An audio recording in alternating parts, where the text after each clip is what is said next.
Mañanas en Libertad, con Luis del Pino.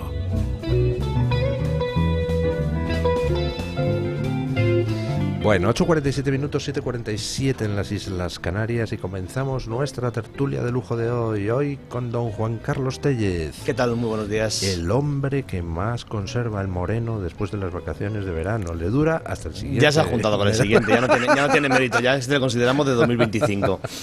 Don Julio Ariza, ¿qué tal está usted? A mí también me gustaría estar moreno alguna vez, pero como no tomo el sol. Nosotros no estamos morenos, estamos simplemente quemados. Eso sí. Doña María Jamardo. ¿Qué tal? Muy buenos días, don Luis. Felicidades. Muchísimas gracias. No le canto eso del Happy Birthday to you en plan Marilyn Monroe porque, bueno, salvando pero las distancias. No me importaría. Claro. Que no lo sabía. Hombre, por favor. Pero no me lo puedo creer. Ya un mocetón. Cumple 25. Sí. Bueno, disfrutaron ustedes ayer con Alcaraz de la épica española. Happy birthday. Qué barbaridad. to you. Por Dios. Happy birthday. Venga, canta usted bien. Que si disfrutó con Alcaraz. Me lo pasé pipa, pero muchas horas para mí. Yo vi 1 hora de partido. Ay, Dios. Yo tuve que estar yendo y viniendo también, ¿eh? Yo Muchas actividades tenía yo extras, pero... sí. Brutal, ¿verdad? Entera y ¿En qué de momento verdad. dijo usted gana Alcaraz? Pues yo en el segundo set, en el segundo set que ganó él, en el cuarto del partido, ahí dije, uy, esto es posible. Porque es verdad que después de perder el tercero Sinner, que había ganado los 2 anteriores, lo puse además en Twitter. Los que hemos jugado deportes de raqueta sabemos la importancia de los picos y los valles del deporte individual y cómo muchas veces la mente propia es la que te juega una mala pasada en los deportes de raqueta cuando hablamos de niveles iguales o idénticos, porque claro, estamos hablando de los mejores del tenis mundial. Obviamente si uno es mejor que otro, pues ya ahí la mente poco puede hacer en muchas ocasiones. Pero cuando estamos midiendo 2 titanes como Sinner y Alcaraz, desde luego ahí es muy importante la capacidad de aguante, de no entrar en bache, de que tu monstruo interior no sea el que No te te perjudica. devore. Y así estuvo los 2 primeros sets Alcaraz, pero oye, la remontada maravillosa. Las caras de Andrea Agassi lo decían todo. Sí, O sea, tú todo. te pones imagínate jugando a a cualquier jugador de los años 70, 80 con aquella Max Play. ¿Os acordáis de la Max Play Dunlop? De madera. Que con un solo golpe ahora mismo saltaría en astillas. Bueno, lo que han hecho desde un punto de vista físico, fundamentalmente esta gente, es que es algo sobrehumano. No se puede calificar, luego porque ves... sacar a 210 kilómetros por hora desde el minuto 1 hasta las 6 horas a 210 por hora. En el primer yo veo a estos servicio. y digo, y luego llegan los quejicas de los futbolistas diciendo que están cansados Sí. después de 1 hora y media de Que han jugar. tenido 4 Bueno, que partidos son en un mes. 11 en el campo, además. Pero, don Luis, yo querría también decir, porque ayer hubo otro hito en el deporte, si es que podemos llamarle deporte, la cultura, que fue la Puerta Grande de Morante de la Puebla en Las Ventas. Y entonces yo tengo que reconocer que ayer disfruté como una La primera enana. vez que le abren la puerta La primera grande, ¿no? vez que abre la Puerta Grande de Las Ventas estaba la expectación máxima, corrida de la beneficencia, Morante de la Puebla, que es un genio, con el capote, con la muleta. No hubo grandes toros, pero supo arrancarle la faena y bueno, lo llevaron a hombros por toda la calle Alcalá, desde Las ¿sí? Ventas al Hotel Wellington. No. Una locura, Sí, fue una absoluta locura. ¿Pero De qué verdad, dices? lo sacaron a hombros y Hasta cortaron el la calle Wellington. Alcalá Buah. y luego fueron a recogerle al Wellington, salió Qué- al balcón, bueno, una cosa nunca vista. Bueno, Qué pues barbaridad, Morante, que pasa por momentos complicados él, Pues- muchas ¿Por qué? veces. Pues porque le dan depres ¿Así? Sí. y de repente sale, mira al toro y dice, a este yo paso. Le da Sí. un capote, hace así y lo mata. Eso lo he visto yo. Sí, es un genio. Pero es un genio. este ha salido a cachondearse de nosotros o qué ha venido. Y de Es un repente te hace unas cosas que flipas. ¿Y cómo es posible que no hubiera salido nunca antes por la Puerta Grande? Pues no lo sé. Quizás porque la presidencia de Madrid o la muy plaza. estricta. Bueno, no sabemos. Es muy boxeros, es muy boxero. Morante. Sí, Ya. muy Bueno, boxero. a lo mejor por eso no se lo habían abierto. Yo qué sé, Algo, Bueno, debe, pues ahora ya no algo afecta. debe En, tener que en ver. este país eso de la cultura de la cancelación está a la orden del Nada, día, pero maravilloso, muy buena maravilloso. tuvo que ser la faena, entonces. Maravilloso. Ayer estuvo espectacular, la verdad. Bueno, hoy el periódico El Debate de doña María Jamardo trae la que posiblemente sea la exclusiva más importante de las últimas semanas, pero necesitamos tiempo para analizarla, así que lo dejamos para después de la pausa de las 9. De aquí me refiero a la exclusiva con las conversaciones de los técnicos de red eléctrica y de las empresas eléctricas, dejando constancia grabada de que días antes del apagón ya se estaban detectando los problemas que luego conducirían a, pues eso, a 12 muertos. Pero eso lo trataremos después de las 9. Vamos a hablar un poquito de algo que ha pasado al otro lado del charco. No sé si han visto ustedes esas imágenes espeluznantes del intento de asesinato del candidato presidencial colombiano a manos de un sicario de 14, 15 años, ¿no? Sí, un adolescente, sí, 15 años lo tenía. Sí. Igual, es... Y a raíz de ese intento de asesinato ha salido Petro a decir que claro, su corazón está con la víctima, pero también con el asesino, que el pobre es menor y entonces hay que proteger a los menores. Bueno, inenarrable. Es que siempre es igual, siempre los intentos de magnicidio van en una dirección, que es hacia candidatos de la derecha. Y la reacción por parte de quien tendría que condenar eso con toda la contundencia es decir que hay que proteger al pobre menor que ha intentado matar a un candidato presidencial, contrario a Petro. Bueno, Miguel Uribe es uno de los candidatos que están compitiendo ahora mismo en primarias para ver quién es el que se enfrenta a Petro en las próximas elecciones del año que viene. Las imágenes son realmente conmocionan, ¿no? Conmueven, porque hay un momento en el que en uno de los vídeos se ve como hay una mujer justo detrás de Uribe que le hace la señal al asesino para que efectivamente parece estarle haciendo la señal, sí, para que en ese momento dispare, ¿no? Y parece que en ese grupo de gente que está alrededor de Uribe hay varias personas que están, digamos, que son los cómplices con el asesino. Colombia tiene muy difícil salida porque esa es una sociedad que está controlada por el narco. Es una narcosociedad y es un narcogobierno y bueno, va a ser muy complicado que salgan de esta, porque la gente tiene miedo, porque el Estado está en manos, no solamente no está en manos de los que podrían garantizar la seguridad de la gente y la libertad de la gente, sino que ahora mismo el Estado colombiano está en manos de gente que está trabajando codo con codo con los propios narcotraficantes, ¿no? Va a ser muy complicado, Espero que Colombia institucionalmente es una sociedad, es un Estado fuerte, es decir, que tiene otros poderes y le quedan todavía contrapoderes, pero, en fin, ojalá podamos hablar, Luis, con María Fernanda Cabal, que es la senadora que va a competir y que competía con Miguel Uribe, para que nos cuente cuál es la situación, a ver si podemos hablar con ella. Yo el asunto es que no es solamente Colombia, ¿no? Yo creo que, como bien decía Luis, ¿hasta cuándo vamos a dejar no vamos a unir la línea de puntos que nos lleva a que todos estos atentados, magnicidios, intentos de magnicidios, asesinatos a sangre fría, son siempre candidatos de la derecha? Es que lo hemos visto aquí en países nórdicos, lo hemos visto en Países Bajos, lo hemos visto ahora en Colombia, y creo que habría que empezar a tratar a la izquierda como lo que es, como la organización criminal transnacional que es, porque Colombia, no olvidemos que está muy cercana, ¿no? La izquierda colombiana es muy cercana a la izquierda española, todo el clan de los Soles, todo el grupo de Puebla, la sombra de Zapatero.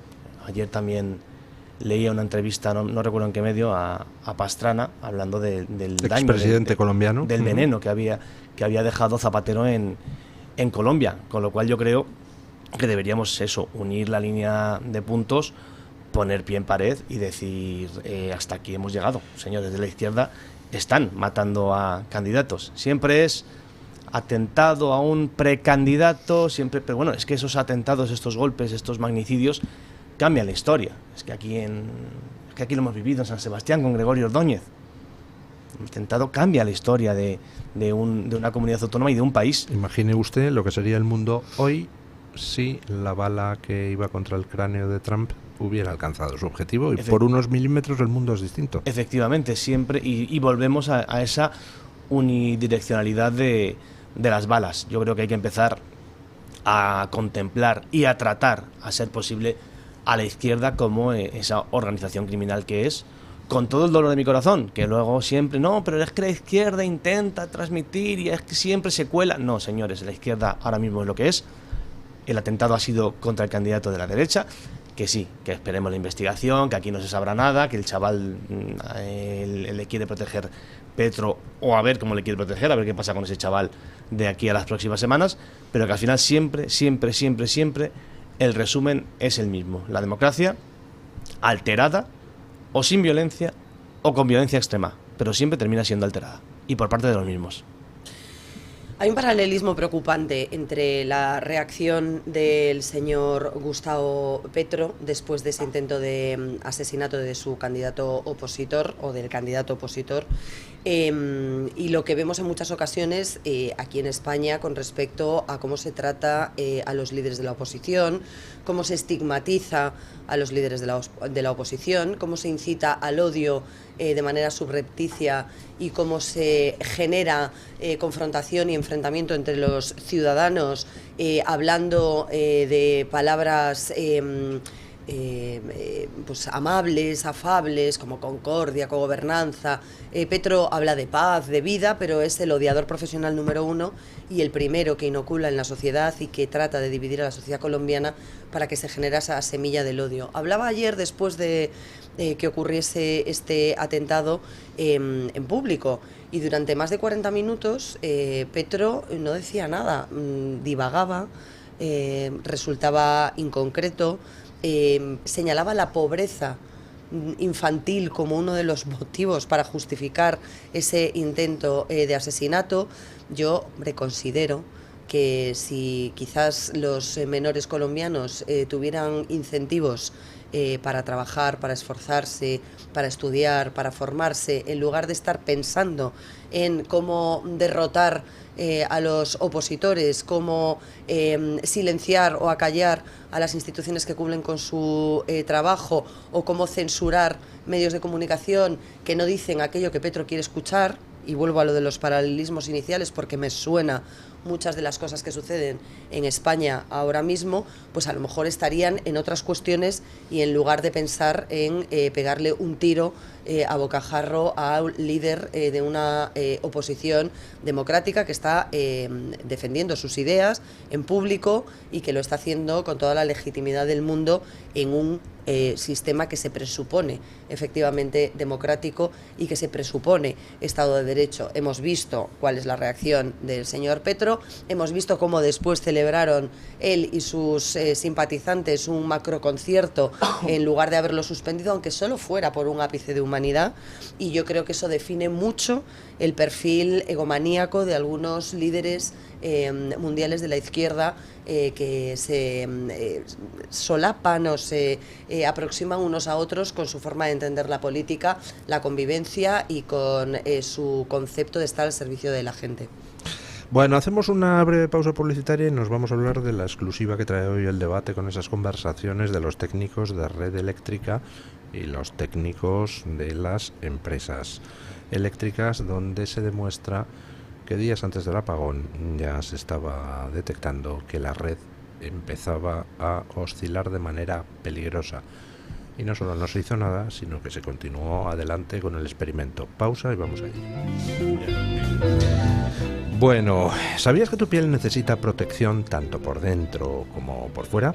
Con el Liosan Plus de Mederi Nutrición protegerás tu piel desde el interior. El Liosan Plus es un complemento alimenticio rico en antioxidantes tan potentes como la astaxantina, vitaminas y minerales, luteína y extractos botánicos de última generación. Con sus 15 ingredientes, el Liosan Plus fortalece tu piel, potencia tus defensas naturales y combate el daño oxidativo, un factor clave en el envejecimiento prematuro. Mederi Nutrición es ciencia y nutrición avanzadas. Es el momento de proteger tu piel. Refuerza tu salud, brilla desde dentro. Descubre el Liosan Plus en mederinutrición.com.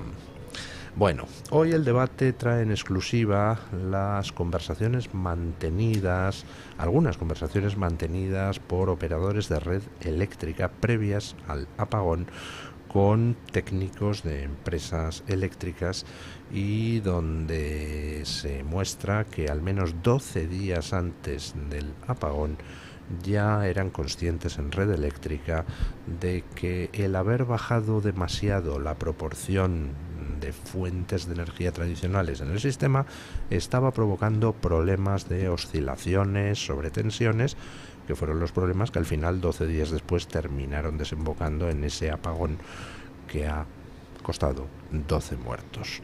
El día 16 de abril a las 11:14 horas, 12 días antes del apagón, un técnico de una empresa eléctrica dice: buenos días, os llamo para preguntaros, esto es algo general de toda la red, es que hemos tenido hace un momento un pico de tensiones, han subido mucho y hemos tenido que regular todas las subestaciones prácticamente, no sé si ha pasado algo o porque nos ha parecido un poco brujo, no sé. Y contesta el de red eléctrica: pues lo que pasa es que apenas hay nuclear en el sistema. Dice, y entonces claro, es que cualquier... Le contesta el de la empresa eléctrica: está muy inestable todo. Le contesta el de red eléctrica: está muy inestable. Sí, ya pasó ayer por la tarde y creen cada vez que va a pasar. O sea, vamos, es que no es algo puntual, ¿sabes? Bueno, esto 12 días antes. Ya han revelado las empresas eléctricas que en 4 ocasiones, con anterioridad al día del apagón, la red empezó a experimentar oscilaciones peligrosas, a pesar de lo cual se continuó adelante con el experimento de Sánchez. Y a pesar de lo cual, el presidente del gobierno sigue sin dar una explicación real, cierta, concreta, pública y responsable a todos los españoles de lo que pasó en esas horas en las que estuvimos todos incomunicados, sin luz, sin saber exactamente qué iba a pasar o cuánto iba a durar, y sobre todo pues alimentando en la medida de lo posible, aunque lo hicieron muy sotoboche en esa ocasión porque sabían efectivamente que no había nada al respecto, la posibilidad de que hubiese sido un ciberataque, que fue algo que pululó inicialmente, que no desmintieron de manera tajante en el primer minuto, pero que luego se fue diluyendo, aunque lo mantuvieron ahí en suspensión para ganar algo de tiempo. A mí me parece que esta conversación desmonta en 2 minutos lo que el presidente del gobierno, insisto, Pedro Sánchez, lleva 7 semanas sin asumir y sin decir. Vamos a tardar meses en descubrir qué ha pasado. Había expertos energéticos, prácticamente el 90% de los expertos energéticos de este país, de distintos rangos, de distinta formación, con distinto bagaje, que coincidían en que efectivamente el exceso o el monopolio del sistema basado en renovables era la explicación a ese apagón, cosa que ya estamos viendo que confirma esta exclusiva del debate, efectivamente, en la que el operador responsable de la empresa que se pone en comunicación con Red Eléctrica recibe una contestación de Red Eléctrica de apenas hay nuclear en el sistema. En realidad lo que le viene a decir el responsable de Red Eléctrica al jefe de turno es que no estamos compensando esa inestabilidad de las renovables, que en un momento tienes muchísima cantidad, en otro poco, es decir, que no son regulares y que por lo tanto no son constantes y que por lo tanto pueden sobrecargar o infracargar el sistema que transporta la energía hasta nuestros hogares, pues no se estaba compensando, no se estaba equilibrando con otro tipo de fuentes energéticas que, como ya nos han explicado los expertos, son imprescindibles para garantizar esa tensión constante y para garantizar ese flujo constante que es para lo que está preparado, en definitiva, el cableado, por decirlo de una manera sencilla, ¿no? Lo sabían, continuaron con el experimento, querían el titular, la señora Axen estaba 1 hora antes del apagón en las instalaciones de red eléctrica porque querían el titular de España, el primer país del mundo 100% renovable, y eso es una irresponsabilidad mayúscula, no solo desde el punto de vista técnico, sino también desde el punto de vista político, y como usted viene a apuntar siempre y se encarga de recordar, don Luis, 12 muertos, resultado de un experimento político que salió mal, como era previsible, y como muchos estaban ya advirtiendo o sospechando, aunque no fuese algo público. Sí, una vez más un experimento negligente que se convierte en un ataque interno contra España. Un gobierno atacando otra vez, una más, a sus ciudadanos, y con el resultado de 12 muertes, pues, las personas que dependían de respiradores y todos estos casos que desde aquí, por fortuna, intentan recordar cada día, porque el resto de medios de comunicación se han olvidado de ellos.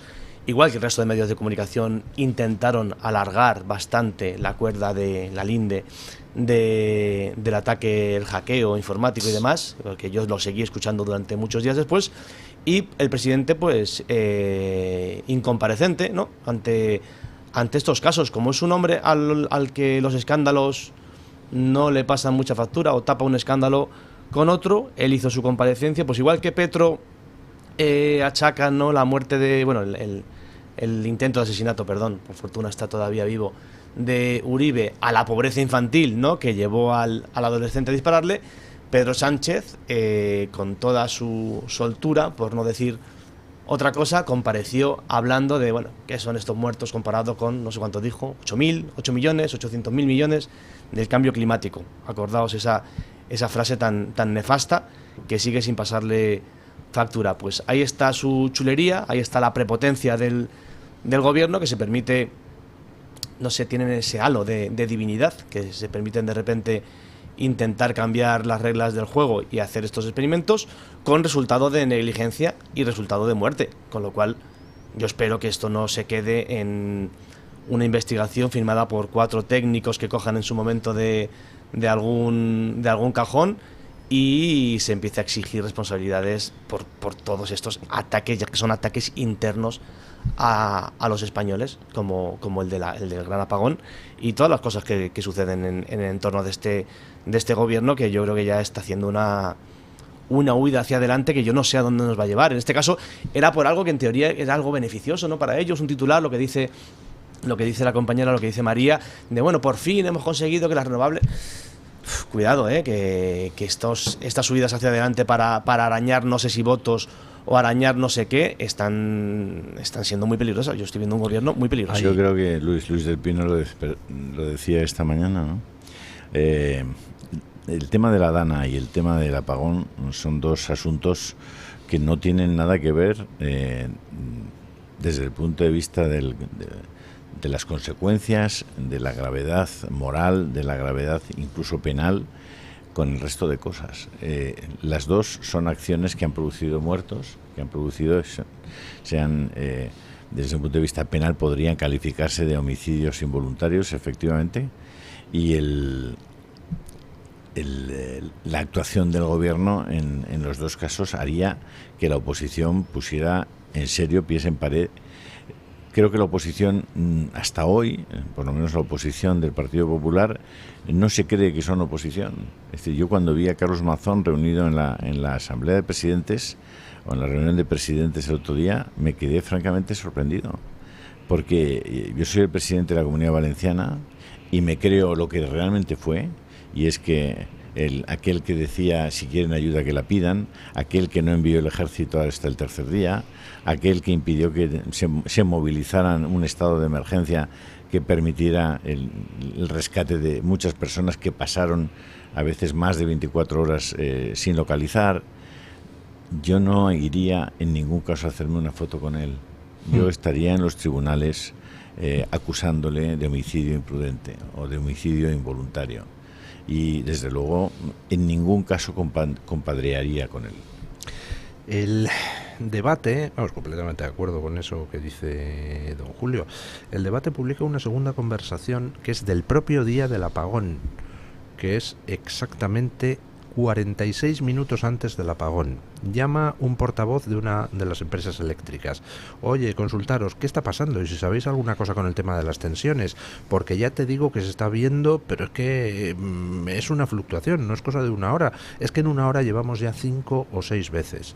Contesta el de Red Eléctrica. Sí, nada, sí, es que a nosotros nos pasa lo mismo, que vamos con reactancias para adentro, para afuera, para adentro, para afuera.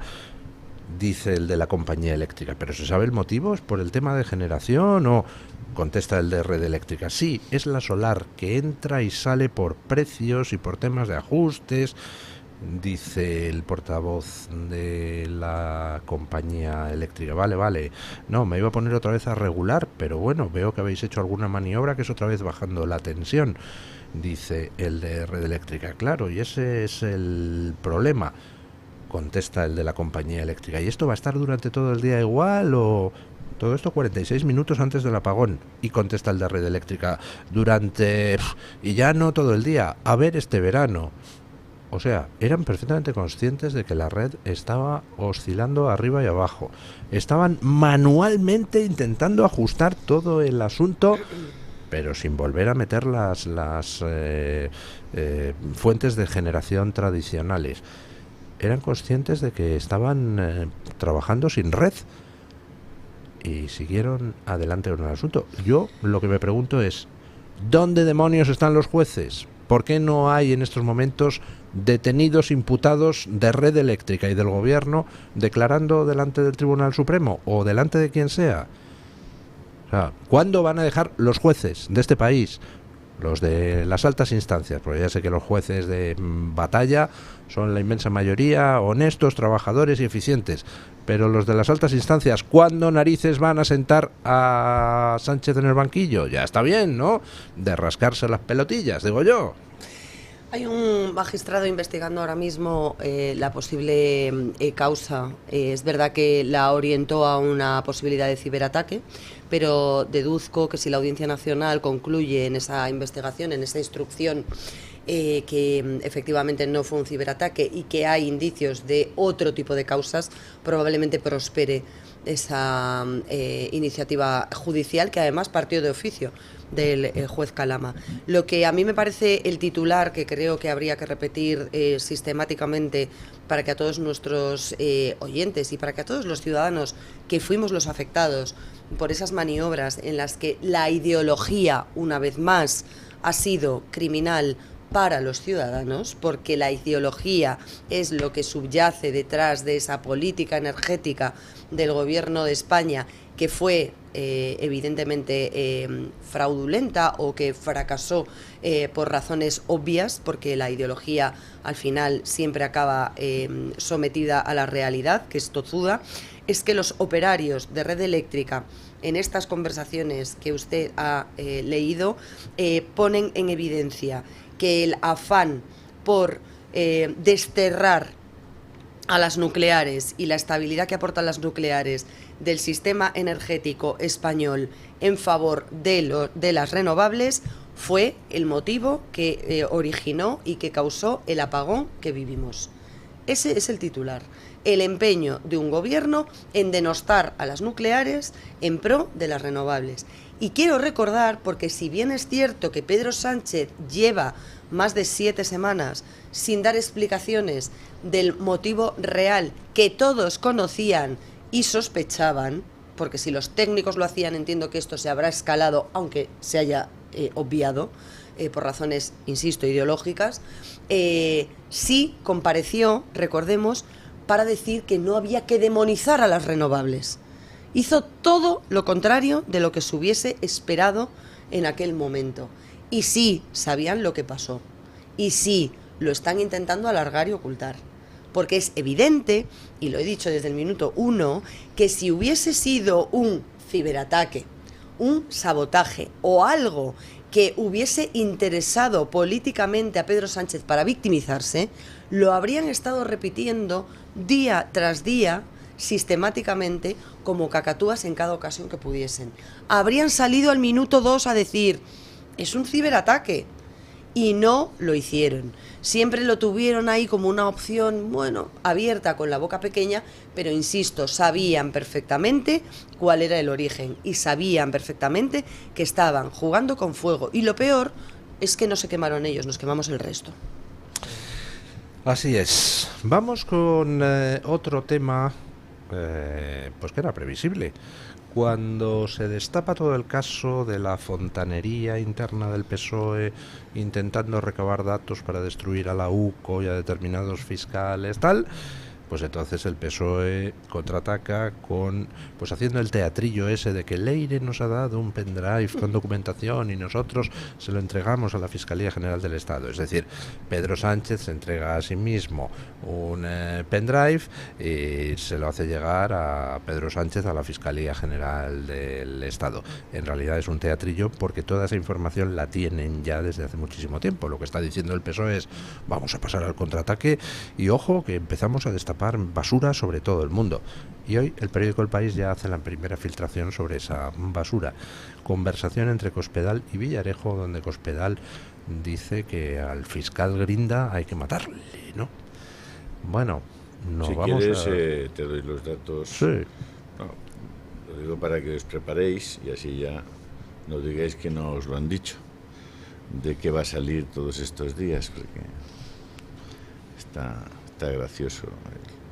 Dame un minuto que lo busco en mi pequeño artefacto. Pero en estos momentos dense cuenta de que acaba de, entre comillas, empatarse la jugada en un determinado aspecto. Hay una frase que Leire Díez pronuncia en esa conversación que se ha filtrado donde dice más o menos que quiere muerto al teniente coronel Balas de la UCO. Evidentemente no habla de matarle, espero, sino de neutralizarle, ¿no? Y ahora tenemos pues a Cospedal pidiendo lo mismo, pero con el fiscal Grinda. Mira, ya lo tengo aquí. Es la primera parte de lo que ya están preparando. Los de Podemos, grabación MP3 0311 2009. Olivera sobre Pretoria. Nosotros influimos en la UDEF. Rajoy, Fernández Díaz, Casals con la UDEF y Olivera, Kitchen, comienzo de la Gürtel. El judío y Gabriel. Jaj, Juan Antonio González, cabezas cortadas. Jaj, Juan Antonio González, Barrado, Aníbal, Cebada. El clan y cómo se ha comportado F con Casals. Las operaciones de Villarejo para el PP. Italiana contratada desde Friedman. Italia Móviles, gestión crisis Grima. Villarejo sobre Jorge con Adrián de la Joya. Alicia Villarejo, Alicia Sánchez Camacho Villarejo. El juez Andreu, Mauricio Casals. El juez Andreu, Mauricio Casals. Cospedal Barcelona, Cospedal Barna, inicio CNI, Castaño Fuente, el Sevenos hackeó, Francisco Martínez 4, 5, Jorge Fernández con Chico, Ferre, esta es la primera parte, sigo si queréis. O sea, todo esos son los audios que van a empezar a sacar. Sí, sigo. ¿A que eso es el 1%? Sí, a ver, o sea, es que todo esto se conoce desde hace 7 años. Es que todo esto está en un sumario, en el 6 de la Audiencia Nacional. Es que todo esto ya lo han desencriptado, está abierto. Es decir, es que todo esto lo han ido vendiendo a trozos por ahí. Y todo esto constituye, o sea, es de una gravedad, pero nadie ha querido sacar. Ahora, porque a alguien le interesaba sacar 3. Pero es que todo esto es lo que ya tienen preparado. En este momento Leire tiene esto para sacar. Es que ¿cómo el PP acusa de mafia al PSOE? Coño. O sea, es que hay que tener huevos. Es que montaron un sistema, bueno, entre otras cosas para cerrar lo que era Intereconomía, que también está en los audios. Pero es que hay una diferencia entre PP y PSOE que yo comentaba en las noticias, que es que el Partido Socialista a la hora de utilizar a las cloacas, pues saben hacerlo porque son mafiosos. Los del PP encima son bobos, intentan utilizar a las cloacas y se dejan grabar, o sea, se deja grabar Cospedal por Villarejo. No me fastidies. A ver, vamos a ver, que te dejes grabar por Villarejo en ese momento no te sorprenda, porque en ese momento no se sabía nada.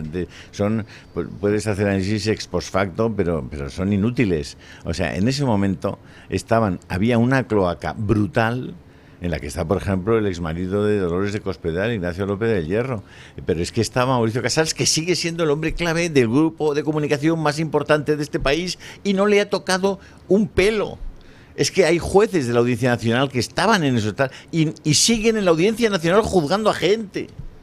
A ver si nos entendemos. O sea, que es que no hay manera jodida de limpiar esto. Es que además tenemos a un secretario de Estado de Digitalización que se llama Cubo, Aitor Cubo, que nadie... No es que la gente no es que es alucinante cómo se hace el periodismo. Este señor está imputado porque cuando hacen un servidor en Madrid, en el Ministerio de Justicia, que es el que recibe las pruebas y los audios de todos los juzgados de España, resulta que tiene una puerta trasera en virtud de la cual pueden entrar algunas personas para modificar pruebas, cosa que hicieron. Por eso está el señor Cubo procesado, imputado. ¿Qué cosas no habrán hecho con la puerta trasera de ese ordenador, de ese servidor, de ese sistema para modificar pruebas y audios? Va a salir, el tema va a acabar saliendo, pero lo sabe mucha gente. Es que hay una demanda de un abogado de Valladolid que está contando todas esas cosas y efectivamente el secretario de Estado de Digitalización, Aitor Cubo, lo podéis buscar, ¿Habéis visto alguna noticia sobre ese señor? ¿Habéis visto algo sobre Aitor Cubo?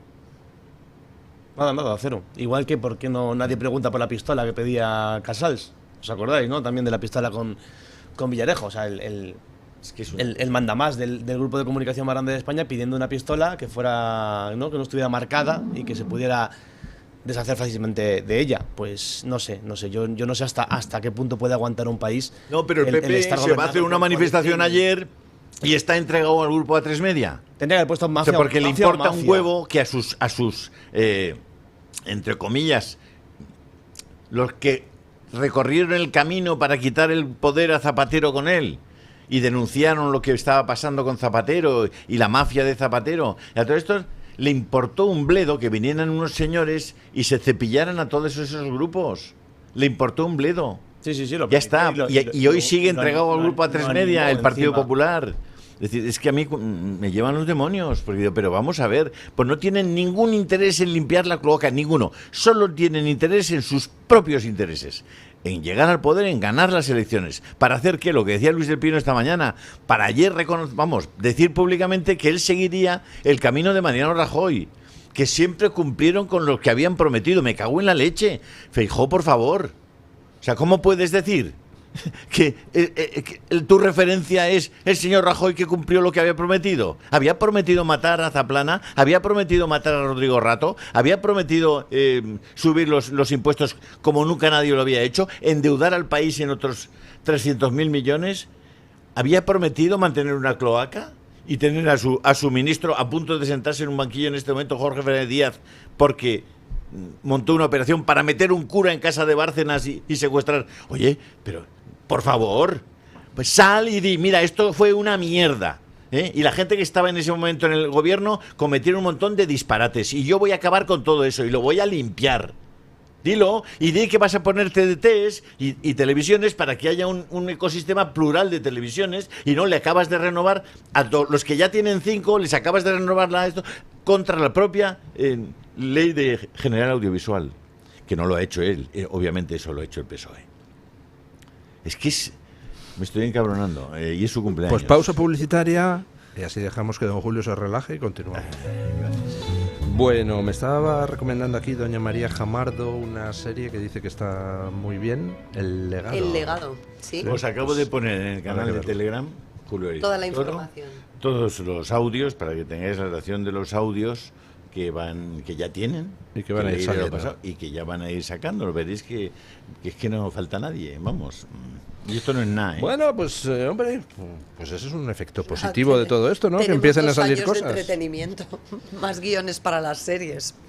En fin, bueno, en estos momentos en los Estados Unidos pues están viviendo, una situación, no diré de guerra porque no hay que exagerar, pero sí desde luego de intento de insurrección por parte de todo ese activismo progre controlado por el Partido Demócrata, que está enfrentándose a las fuerzas del orden, tratando de impedir la detención de inmigrantes ilegales, y como consecuencia pues las imágenes son impactantes: coches quemados, policías acosados, y como resultado pues Trump ha declarado, ha movilizado a la Guardia Nacional, y todos los 14 gobernantes demócratas de Estados Unidos se han unido en una carta para denunciar que es intolerable que Trump moviliza a la Guardia Nacional. Pero lo cierto es que las imágenes son impactantes. Ver a gente con banderas mexicanas enfrentarse a la policía estadounidense, quemar coches, etcétera, pues no creo que le haga precisamente mucho daño a Trump, sino todo lo contrario, ¿no? Sí, no es una guerra porque como decíamos antes, siempre disparan los mismos, pero vamos, se está intentando hacer un poquito lo que se hizo en 2020 con el BLM, en el que recordemos que los insurrectos, los alborotadores, los manifestantes, los antifas, ¿no?, que se llaman, el colectivo antifa, quemó viva a gente. O sea, un mendigo en un cajero en Los Ángeles fue quemado vivo. De eso no se supo nada. Se supo mucho, se habló mucho de George Floyd, se habló poco de la mujer embarazada a la que apuntó con una pistola en la tripa antes de ser arrestado, pero luego todo valía porque ¿cuál era el objetivo? Derrocar a Donald Trump. Hombre, derrocar al gran tirano del pelo naranja eso es una maravilla, que los medios de comunicación aquí en España tenemos que aplaudir, aunque, como insisto, se esté quemando a mendigos vivos en cajeros automáticos de Los Ángeles. Pues 5 años después es un poquito lo mismo, ¿no? Han dejado un poquito los 100 días de cortesía, por decir algo, pero bueno, la bala no le alcanzó en Pensilvania, pues a ver si le alcanza ahora el fuego en Los Ángeles. Es un estado y una ciudad que es un buen caldo de cultivo para atacar a Donald Trump, porque tiene de gobernador a Gavin Newsom, que sigue siendo la persona que quiere gobernar Estados Unidos a través del Partido Demócrata, y tiene de alcaldesa a Karen Bass, pues que lleva años promocionando el desfinanciar la policía. ¿Qué os voy a contar de Estados Unidos? Esta locura en la que quieren que no haya policía y que Antifa campe a sus anchas. Antifa, muy mal llamada Antifa, no sé los oyentes, Antifa soy yo, antifascista soy yo.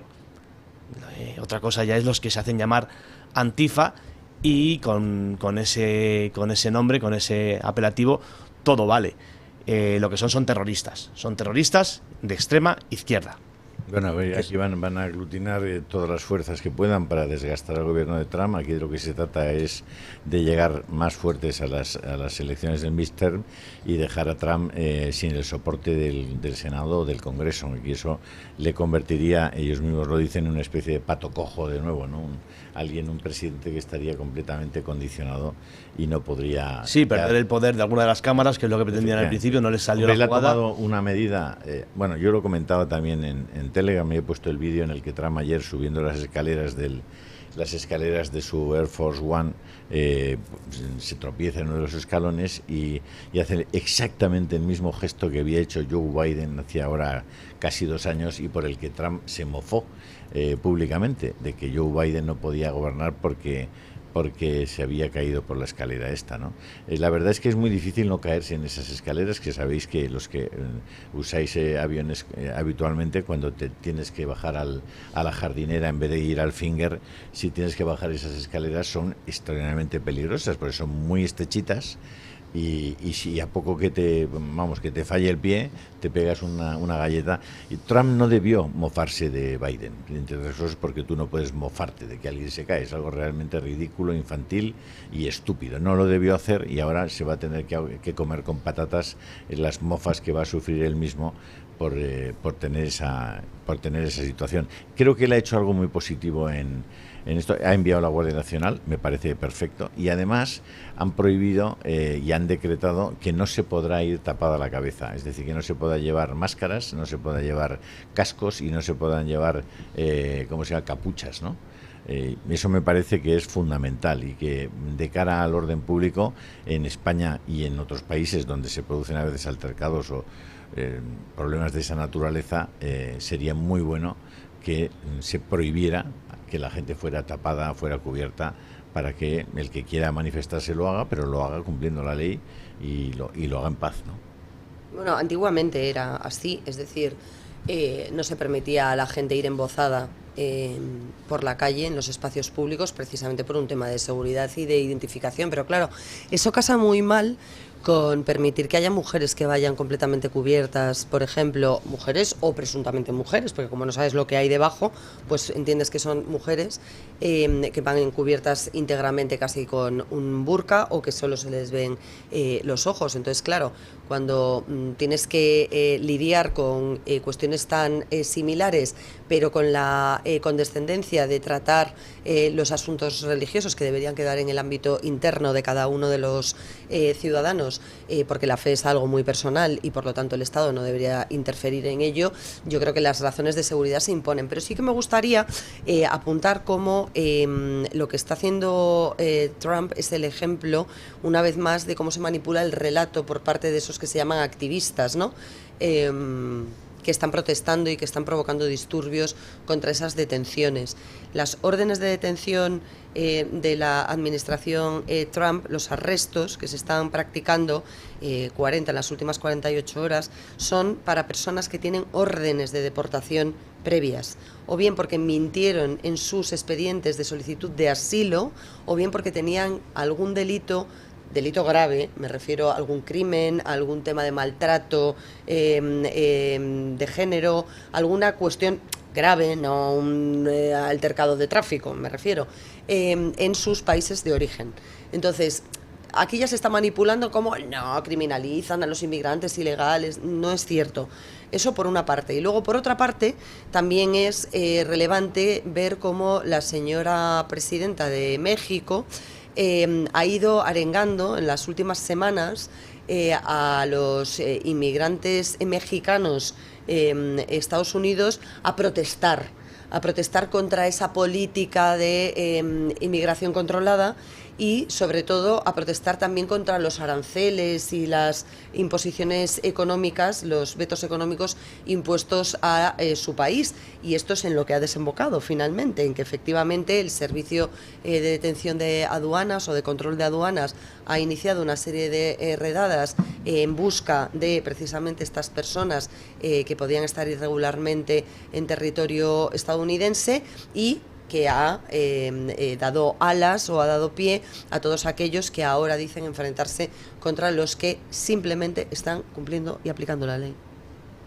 Cumpliendo y aplicando la ley y cumpliendo la promesa electoral de Donald Trump, que era endurecer esa política migratoria, reforzar al ICE, que es el servicio que está efectuando las detenciones, y no está haciendo más que lo que ha cumplido. No se pudo bloquear a Trump en las urnas esta vez y se está bloqueando, pues prendiendo fuego, prendiendo barricadas en Los Ángeles. Ojo que esas banderas mexicanas, yo creo que no hay muchísimos mexicanos, lo veremos con el tiempo, detrás de esas banderas mexicanas. Esto está mucho más organizado, estos son angelinos, esto es miembros de Antifa que vienen desde Atlanta, donde tienen una poderosa comunidad y trabajan, es su trabajo el intentar derrocar gobiernos. Y lo vimos en 2020 y lo estamos volviendo a ver ahora. Yo pensaba que estamos hablando de un estado, ojo, que tiene más PIB que Japón.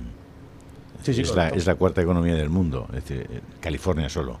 O sea, que no estamos hablando de que tiene unos disturbios en Burgos.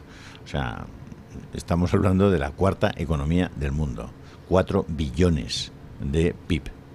Entonces, ojo, porque es una séptima parte del Producto Interior Bruto americano, ¿no?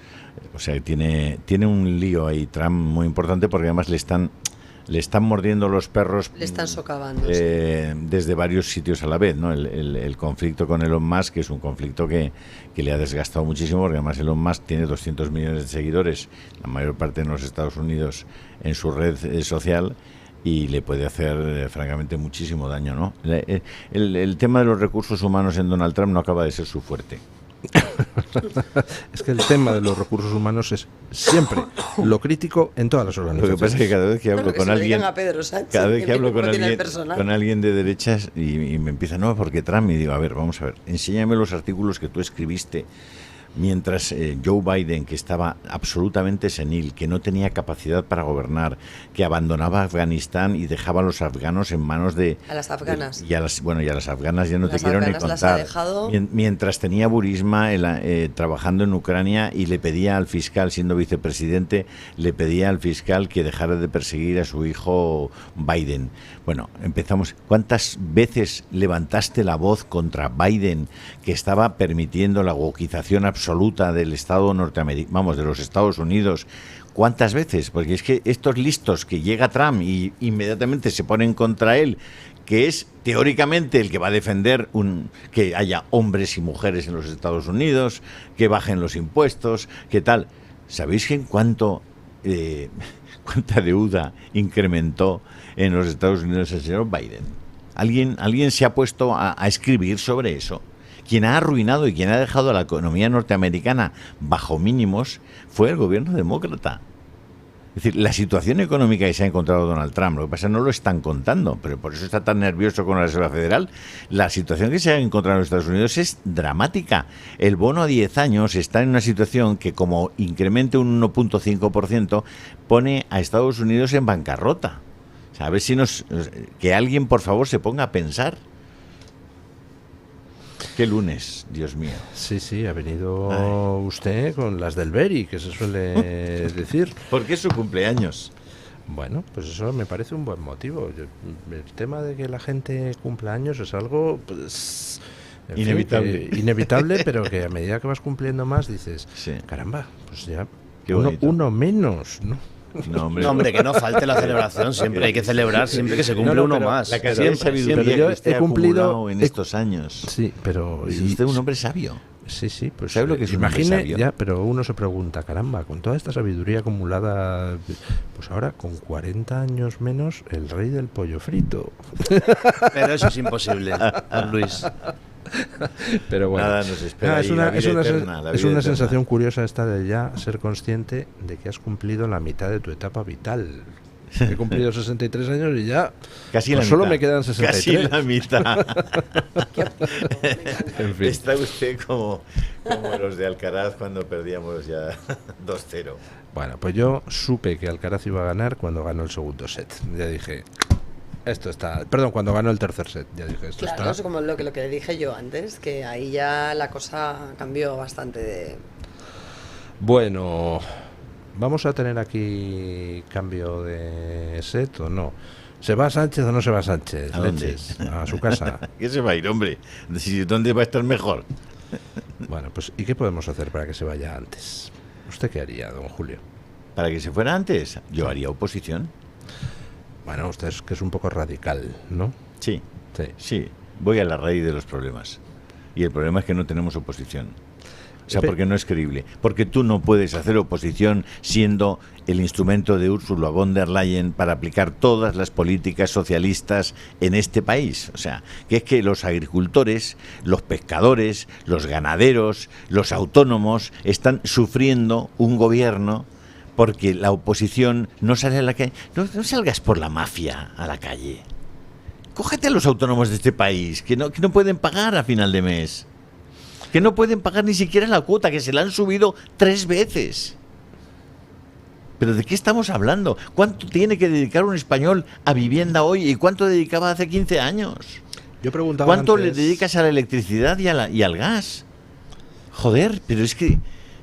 Yo preguntaba antes, ¿me puede alguien, por favor, ¿Qué? hacer llegar las declaraciones, tweets, etcétera, del Partido Popular responsabilizando a Sánchez de los 12 muertos del apagón y pidiendo que sea juzgado por ello?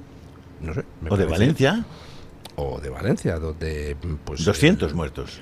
200 muertos y el PP, menos mal que ha dejado de atacar a través de sus medios amigos Amazon, porque al principio empezaron a atacar desde los medios próximos al PP Amazon, bueno, responsabilizando a Amazon. Hasta que toque otra vez, ¿eh? Es que tenéis demasiada esperanza en que el ministerio de la oposición haga algo, más que sus paripés en las plazas madrileñas cuando toca, que es ese vermú, cañita y fiesta chupiguay para pedir la dimisión de un tirano. A pedir la dimisión de un tirano. Un tirano hay que echarlo.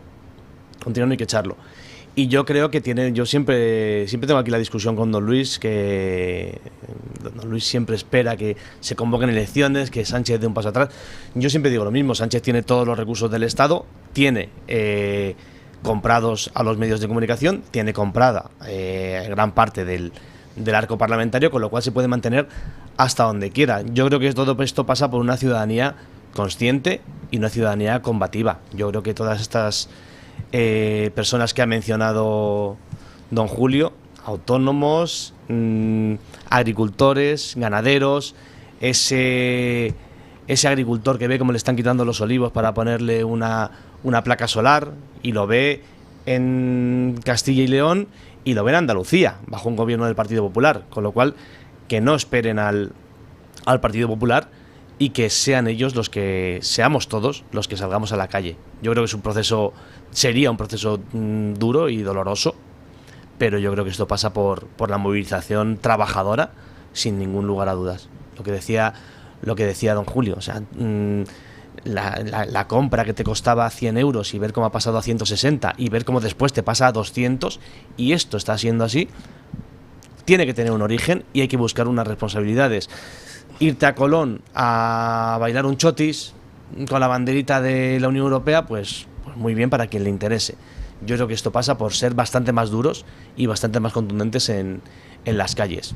La huelga general es potestad de los sindicatos, pues a lo mejor hay que empezar a obviar también a los sindicatos, también comprados y muy bien pagados no te voy a decir por el Partido Socialista, por el régimen que gobierna, y empezar a actuar como ciudadanos conscientes de que estamos hipotecando el futuro de nuestros hijos y nuestros nietos, y me quedo un poquito corto con lo que está por venir aquí en España. Doña María, ¿usted qué haría para echar a Sánchez? Yo creo que preparar un buen programa electoral, porque no considero que vaya a adelantar elecciones, y por lo tanto estar muy bien preparado para esa convocatoria en urnas. ¿Cree usted que va a adelantar elecciones? Que no va a adelantar elecciones, entonces creo que hay tiempo suficiente. Creo que la derecha tiene que entenderse obligatoriamente, y creo que hay que preparar una buena oposición conjunta. Por una parte, sin complejos de pactar con Vox por parte del Partido Popular, abiertamente y claramente, pues eso, admitir que van a pactar con Vox porque es un partido sin ninguna tacha que no tengan, por cierto, los socios preferentes de Pedro Sánchez, que en la mayoría de las ocasiones son herederos políticos de la banda terrorista ETA. En otras ocasiones son los mismos que perpetraron el golpe de Estado del 1 de octubre de 2017 para intentar subvertir el orden constitucional de una España de la que siguen cobrando sueldos públicos, y por lo tanto creo honestamente que tiene que haber, no digo que vayan en una coalición ni en una plataforma, pero sí que tiene que haber un compromiso mutuo de que van a gobernar y a cogobernar, admitiendo efectivamente ese catalizador que supone Vox para el Partido Popular en muchos aspectos, que el Partido Popular no puede, quiere, sabe o es capaz de abordar, y por parte del Partido Popular quitándose esa especie de tirria a pactar con Vox, o a reconocer que lo va a hacer y a decirlo abiertamente. Creo que tenemos mucho que aprender de la izquierda, que no es izquierda, porque ya me dirán que izquierda es PNV y Junts, pero del gobierno Frankenstein o del gobierno de los grupúsculos en minoría, que tienen tanto odio, es tal el asco, la repugnancia que tienen a que pueda gobernar la derecha en España, que son capaces de pactar hasta con su peor enemigo, porque son enemigos entre ellos, pero es mayor la animadversión que tienen hacia la posibilidad de que haya un gobierno desde la derecha.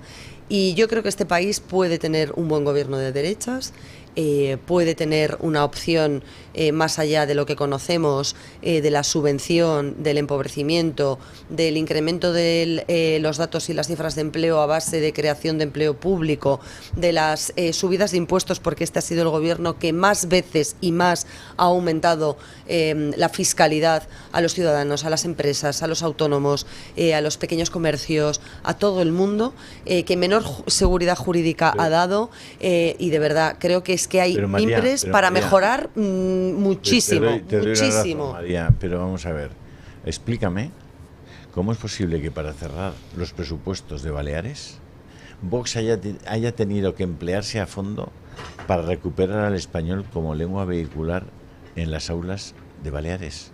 O sea, ¿cuál es el programa electoral del PP? Si necesita que Vox sea catalizador, Bueno, ¿qué programa electoral tiene para que López Miras, para aceptar que efectivamente tenga presupuesto, tenga que salir y decir que cierra el centro de Menas de Santa Cruz, tenga que decir que el Pacto Verde se acabó, Pacto Verde que el PP tiene firmado en Bruselas con Ursula von der Leyen y los socialistas? Explícamelo, o sea, porque es que va a ser muy difícil. No, yo creo que precisamente esa es la labor de un socio de coalición, igual que en su día Podemos presionó al Partido Socialista para que aprobase 2 leyes de mierda, como la de la ley trans y la del sí es sí, por ejemplo, entre otras. Pues creo que si el gobierno del Partido Socialista tragó con ello porque sabe que en un gobierno de coalición hay que hacer intercambios y cesiones, pues efectivamente creo que ahí está la clave de una buena negociación. Pero es que teóricamente las cosas que Vox le está diciendo al PP que meta han estado toda la vida en el programa electoral. Pues entonces no le será difícil recuperarlas. No, entonces lo que no sé, bueno, si conseguimos que el PP acepte que vuelva a ser el PP de antes, pero es que ya no lo es. No nos queda tiempo para profundizar en esta conversación de carácter estratégico, porque deberían hay contratarnos mucha como tela. asesores. Pues oiga, funcionaría este país mejor, así entre usted y yo. Doña Carmen Carbonell, ¿qué dicen nuestros oyentes? Pues don Luis, hoy hacíamos una pregunta muy concreta sobre si hubiera mañana elecciones y en concreto qué opción ganaría. ¿Cómo saldría la composición de gobierno? Las opciones eran 4. La primera, que el PP obtiene mayoría absoluta. La segunda, que el PP y Vox suman mayoría absoluta, que el PP ganaría. La tercera, que suma mayoría absoluta y que el PP queda como primer partido en las elecciones. Exacto, que el PP ganaría las elecciones y que el PP junto con Vox conseguirían esa mayoría absoluta. La tercera, que el PSOE gana, pero sin embargo suman PP y Vox una mayoría absoluta. Y la cuarta, que se terminaría formando un gobierno como el que tenemos actualmente, el PSOE junto con ese conjunto Frankenstein de formaciones que consiguen aupar a Pedro Sánchez hacia la Moncloa. ¿Qué creen ustedes qué pasaría si hay elecciones mañana? PP Vox. PP Vox y quedando primero el PP o el PSOE. No, el PP ganaría las elecciones. Ganaría el PP las elecciones y con Vox sumaría mayoría sin duda ninguna. ¿Y usted? Yo creo que PP Vox, pero no sé si el PP ganaría por mucho al PSOE, fíjate lo que te digo. Lamentablemente. ¿Y qué dice la gente? Pues precisamente esa opción es la que más votan, con un 57% de los apoyos apuestan porque gana el PP y que gracias a Vox se logra esa mayoría absoluta. Hay cosas curiosas, como por ejemplo que tan solo el 3% considera que el Partido Popular está en condiciones de conseguir una mayoría absoluta a día de hoy. El 16% de los encuestados apuesta porque el PSOE vuelve a ganar las elecciones, aunque finalmente... ¿Cuánta gente? 16%. Aunque finalmente el PP junto con Vox consiguen hacer esa suma que logra quitarle el gobierno al PSOE, y hay un 24% que sigue pensando en que son capaces de reeditar ese pacto Frankenstein por parte del Partido Socialista y que por tanto Pedro Sánchez volvería a ser presidente del gobierno. Hay comentarios en Twitter. ¿Cuánta gente dice que volvería a obtener el Frankenstein mayoría? 24%, 1 de cada 4. 1 de cada 4 considera que Sánchez va a ganar con sus aliados otra vez las elecciones. Sí. Bueno, las elecciones, quiero decir y recordar una y otra vez que no las ha ganado el Partido Socialista. No las ha ganado el Partido Socialista. Pero que tendría las ganó el Partido Socialista. No, porque claro, es que volverá... Claro, es decir, o sea, es que no ganó las elecciones el Partido Socialista. Pero reconocerá usted que ese mensaje, doña María, pues queda un poco de loser. Que no habéis ganado. Pues aquí estamos gobernando. Obviamente, si yo acepto que después efectivamente es que gana quien es capaz de gobernar. Sí, lo sé, y evidentemente, y así ha sido siempre y así debe ser, porque para eso apostamos por una democracia y no por otros modelos de gobierno. Pero es importante decir que el PSOE no ha ganado en las últimas elecciones, porque es una realidad. Bueno, voy con algunos comentarios al respecto. Soy Izu dice que falta la suma PP-PSOE, ganando el PP y haciendo un cordón sanitario a Vox. ¿Esta es una opción? Un momento, es que no hemos dicho nada de quién va a formar gobierno, es decir, simplemente vemos quién va a tener mayoría absoluta. Entonces, la segunda de las opciones, que es la que ha ganado, que PP quedaría primero en las elecciones y que PP más Vox tendrían mayoría absoluta, no implica que PP más Vox gobernaran. El PP podría pactar con el PSOE, por ejemplo, como ha pasado en otros países europeos, Alemania, Austria, etcétera, ¿no? Pues fíjese, don Luis, porque por ahí van los tiros también de este comentario que nos hace Laureano Prado Rey en Twitter. Dice, gana el PP y gobierna gracias a la abstención o el apoyo del PSOE en la sesión de investidura para frenar a la ultraderecha. Y ultraderecha lo pone entre comillas. En las publicaciones de YouTube me encuentro con un comentario de Carmen Rodríguez Calvo que dice, ninguna de esas combinaciones es buena para España. Javier Peri hace este análisis, dice, PSOE muy mal, PP incompetentes e inútiles, Vox, muchas promesas buenas y otras que dan miedo. O no votar o votar a Belén Esteban. Yo, de momento, creo que Belén Esteban no se va a postular, así que habrá que buscar. Aparte, desde que otra se ha opción. sumado al sanchismo y aparece en televisión española, descartada, hombre. Vamos con comentarios del chat de YouTube. Luisa Bernal dice que considera lo que se ha dicho muchas veces en esta mesa y ha repetido don Julio hace unos instantes, que la oposición tiene que ser más agresiva, que tiene que tener un papel más importante. José Morey también es pesimista, dice el PSOE volverá a gobernar, a Pedro Sánchez no se le va a sacar de la Moncloa. María Isabel Pérez dice que a este PSOE nadie lo echa y menos el PP, que está siendo un poco cobarde. Y termino con un comentario de Fran Cebrián Ábalos que dice, dejad ya de hablar de izquierdas y derechas, la encuesta no me vale, PSOE y PP pactarán con disimulo o no, pero pactarán. Bueno, no sé, yo la verdad es que como soy patológicamente optimista, creo que va a haber elecciones pronto y por supuesto Sánchez no va a sumar con sus socios Frankenstein. Cumpleaños feliz. Es lo que nos queda, es lo que nos Que sople queda. la vela y pida el deseo. Eso, que pido un Gracias, deseo, don Julio, Luis. gracias, don Juan Carlos, ustedes. gracias, Gracias, doña don María, Luis. gracias, doña Un placer. Carmen. Ponemos punto final a la tertulia, como siempre, con don Paco Linares, que hoy nos quiere decir que por una tontería montamos un pollo. Buenos días, don Paco. Así es, don Luis del Pino. Y antes de explicarlo, felicidades por su cumpleaños. Le deseo larga vida y felicidad. Buenos días, gracias. Como le iba a exponer, somos capaces de montar un pollo o un follón si alguien nos roba 10 euros o aparca su coche impidiendo sacar el nuestro, o si se nos cuela alguien en una cola. Montones de cosas hay que nos exasperan. Pero aquí parece que cuando nos roban más de la mitad de lo que ganamos para pagar la promiscuidad de los puteros, los sueldos de inútiles enchufados, los chalés de lujos o pisos para citas varias, o con las 17 autonomías y abusos de miles de políticos, asesores e inútiles estúpidos, nos callamos. Así empezaron los nazis y los comunistas. Nos encogemos de hombros y muchos se conforman con eso y dicen, es el Estado y todos los políticos son iguales. Nos privan de una justicia, de una mejor sanidad. Bueno, por cierto, conozco, y es solo un ejemplo, a un chaval con una piedra en un riñón y lleva meses con dolores esperando una operación. Pero no hay quirófanos ni médicos. Mantenemos un líder sin liderazgo, que tiene atemorizado a su partido, al PSOE y a otros.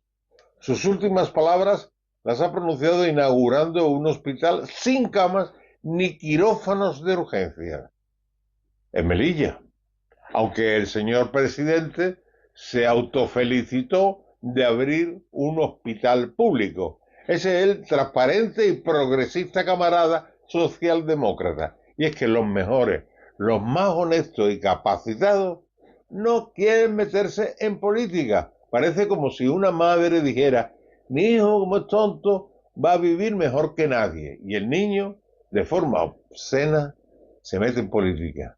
¿En Vox? No, parecen honrados. En el PSOE o en, bueno, ya saben dónde. Mañana más y mejor. Punto final.